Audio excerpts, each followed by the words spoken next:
Good morning, Bonneville County.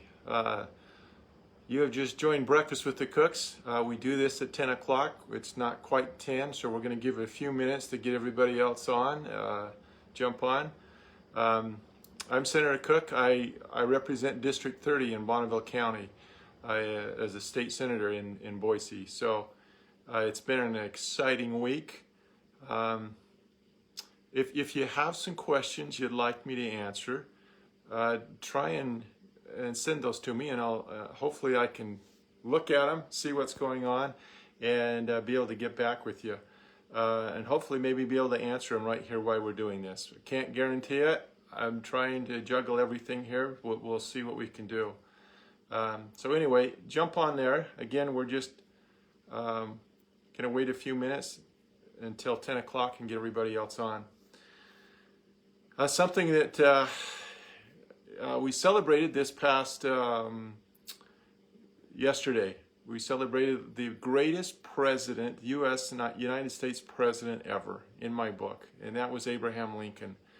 I think he was a great president. So we did celebrate his birthday, and hopefully you had a great time thinking about him and remembering some of the great things that he did as a United States president. Anyway, give him 30 more seconds and then we will start. Make sure everybody gets on and has a chance to get on. We do this at 10 o'clock try to do it every Saturday, at least during the session, and give you an idea of what's going on. And hopefully give you an idea or a chance to ask some questions as well. And if I can see those questions, I'm hoping I can, we'll answer them and see what we can come up with good answers for you, and kind of have an interactive conversation, hopefully. So it is 10 o'clock, and we're going to go ahead and start. So you have just joined Breakfast with the Cooks. Again, I'm Senator Kevin Cook, representing District 30 from Bonneville County.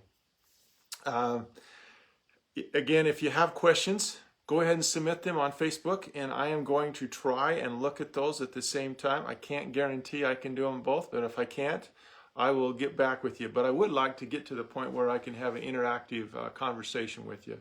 That's my dream. So we'll see if that works out.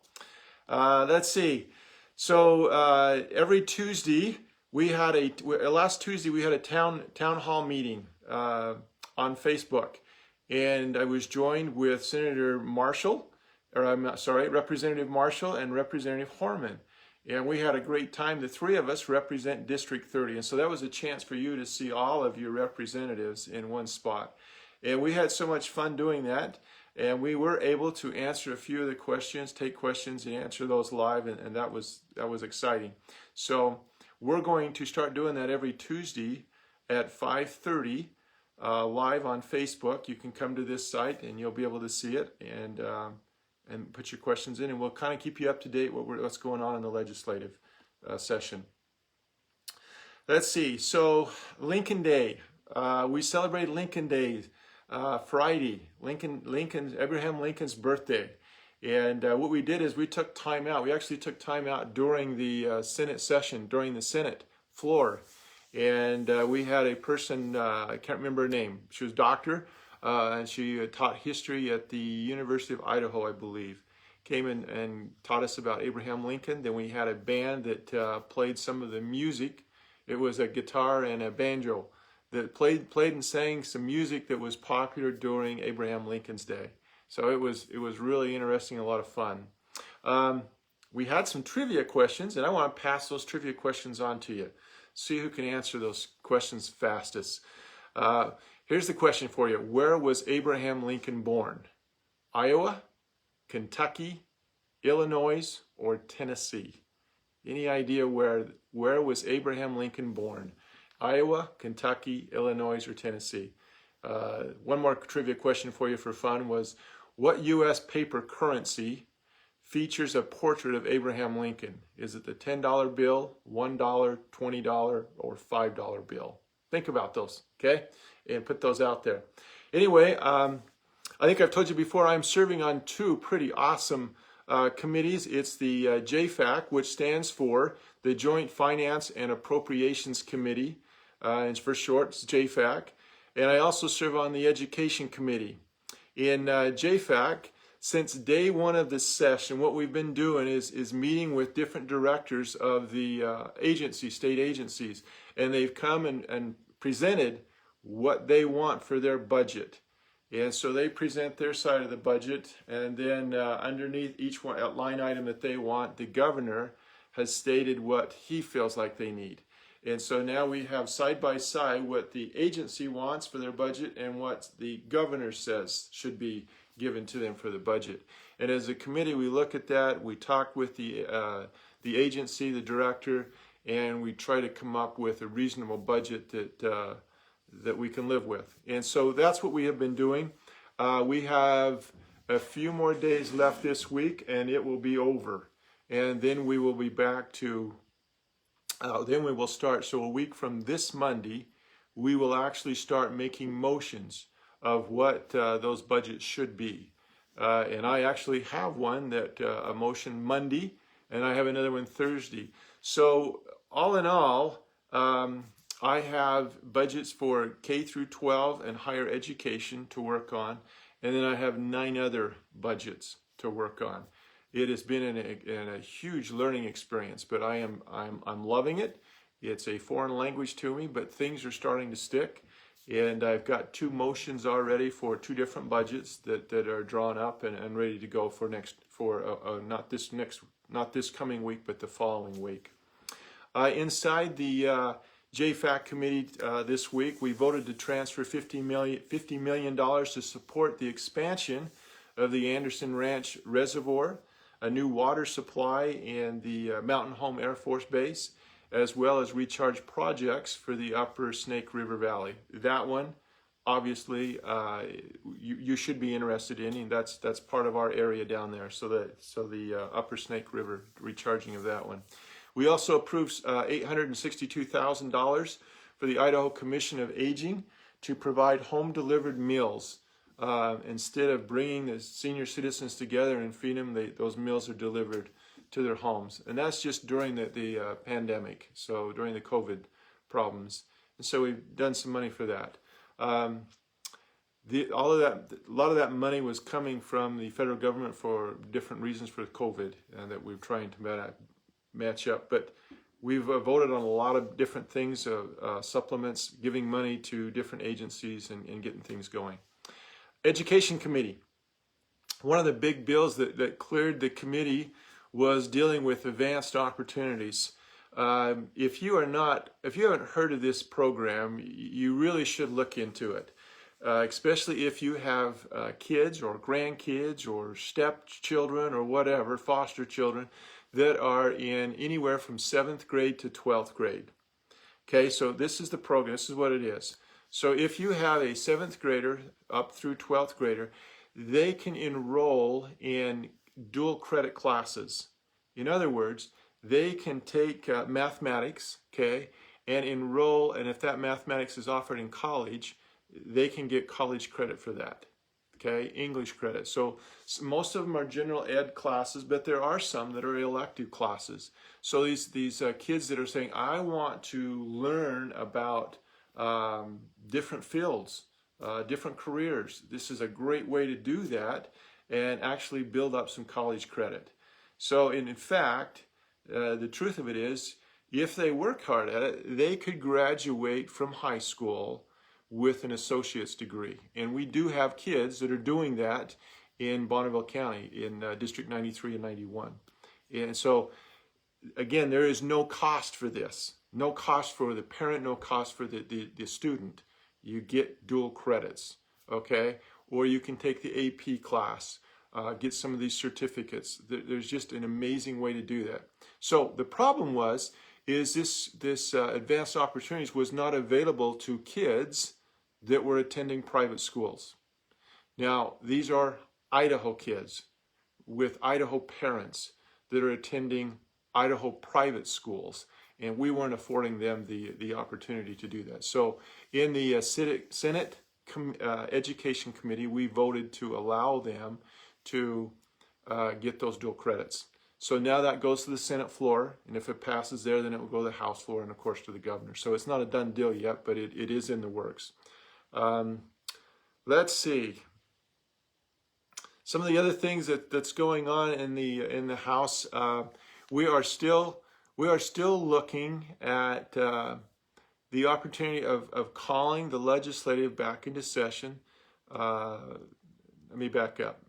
Right now, the only way that a legislative session can be called back to a special session is if the governor calls that.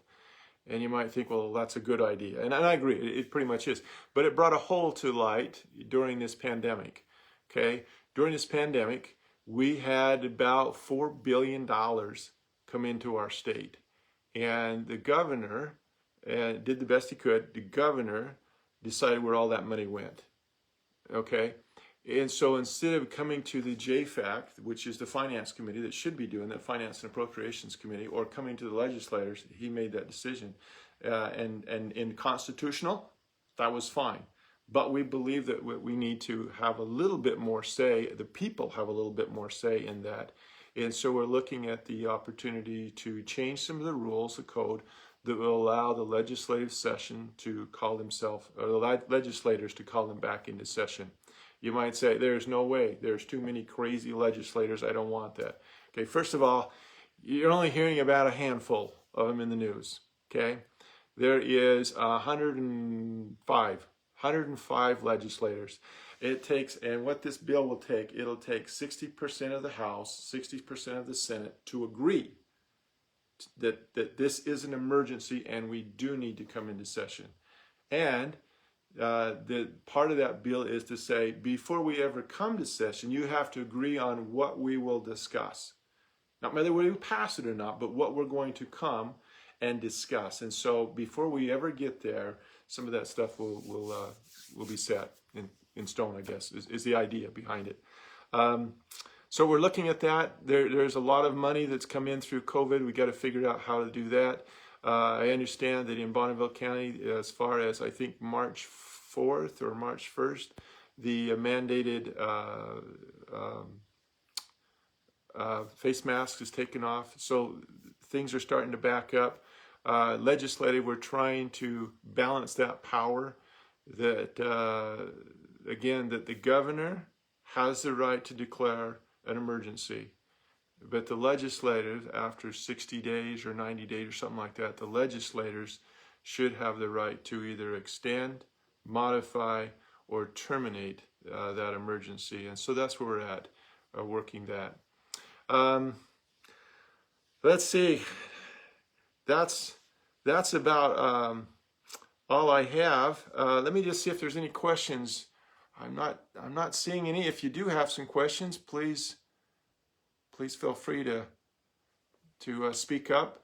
I'd love to be able to answer some of those and see what's going on and down what concerns you and what was happening. Some of the other things that we're passing, again, in the JFAC, there is the budgets. We'll be passing all kinds of budgets. After this week, the remainder of the session, we will be going through the budgets and passing them and making proposals. Let's see. I'm not seeing any questions, and that might be my fault. If you've heard the marijuana bill, I talked about that last week. If you're new to this and haven't heard that, so there's a joint resolution to make a constitution amendment to say that we're not going to allow marijuana to come into our state. Now, let me back up. That law does not change anything than what we have right now. Okay? There are already 4 drugs that have marijuana in them that are legal in Idaho. But they're a drug. And like any other drug, you need a prescription. So you get a prescription for that drug, and you can have that. If your doctor says, yes, I believe you need that. So there are 4 drugs that have marijuana in it. Okay, the question is asked, well, what if the FDA approves another drug? Okay, we encourage the FDA to continue to research and to find new ways to extend the life and to make life easier for those that are suffering. And so this bill does not stop that. This bill does not increase the penalties if you're caught using marijuana. This bill, all it does is, and then the bottom line, it's giving you the chance, you as citizens, the chance to vote on that. It will be, if it passes the House, it already passed the Senate, if it passes the House, it will be on the ballot in November 2022, where you can vote and say yay or nay. Okay? I believe, and some people have asked, well, why are you putting this on the Constitution? I believe that's where it needs to be. As part of the Constitution, if you go read it, it talks about the role of the government is to provide a good home life, to provide good morality, good standards, and if you look around to those states that have made a law and improved and allowed marijuana to come into their state, that made it legal, medical marijuana, recreational marijuana, you look at what's happening with that state and it's just going downhill. So Senator Grove, who sponsored the bill, he looked at, a lot of the people say, well, why don't we make it legal and tax marijuana? And that's a great idea. Look at the money we could bring in. But as he looked at it, like, I can't remember which state, it was either Colorado, Oregon, or Washington, but one of them, they says, oh, we brought in $1.8 million for revenue. And you think, well, that's cool. But they spent $1 billion trying to clean up after the mess. Okay, clean up what's going on in the parks, the broken homes, the suicides, the problems in school, all of the medical problems, the increased wrecks and accidents on the highways. Okay, the list goes on and on and on. And so, if you like the way Idaho is today, this bill is to keep it that way. That's what it's doing. It's freezing in time what the marijuana bill, what is legal right now. So if this passes, it basically says, as of July 1st, 2021, we want the law to stay in place as it is. And that's what it's doing. Okay? Okay, I asked Saturdays, again, is kind of a sacred day. It's a day off, and I'm going to go back to the Capitol and read my JFAC book and budget. But I asked some trivia questions up front. Okay, if you're just getting on, we celebrated Lincoln Day Friday yesterday. It was Lincoln's birthday, and I gave you 2 trivia questions, and I'll give them to you real quick again. Where was Abraham Lincoln born? Iowa, Kentucky, Illinois, or Tennessee? He was born in Kentucky. What U.S. paper currency features a portrait of Abraham Lincoln? The $10 bill, $1 bill, $20 bill, or the $5 bill? It was the $5 bill. Okay? Hopefully you got that right. Go get some trivia questions and teach your family about Lincoln. He is a great, great president. The person that talked about President Lincoln, she recognized that he wasn't a perfect man, which he wasn't. I don't know any of our presidents that are perfect. They're human beings. But they are great men, and they did some great work. And I don't support the idea of tearing down their statues or renaming high schools or streets just because they were human. They were human beings, but they did some great things for this country. I am out of time. Just a reminder, Tuesday night, 5:30, right here, join us. We'll be with Representative Horman and Representative Marshall and myself. And again, we'll have some other people manning the computers and the things. And so bring your questions, and we'll be able to try and answer those. And after this, I will look, and if there are questions, I will quickly try to answer those. And so hold on a few minutes, and I'll have an answer for you. But anyway, join me, join the movement, and together we'll put Idaho first. Thank you for your support. Continue to email me, text me, call me, whatever it does, if you've got some issues and your concerns and where you stand on the issues. I do read all of those. I might not respond to them all, but I do read them all. So thank you, and have a great weekend. Talk to you later. Bye.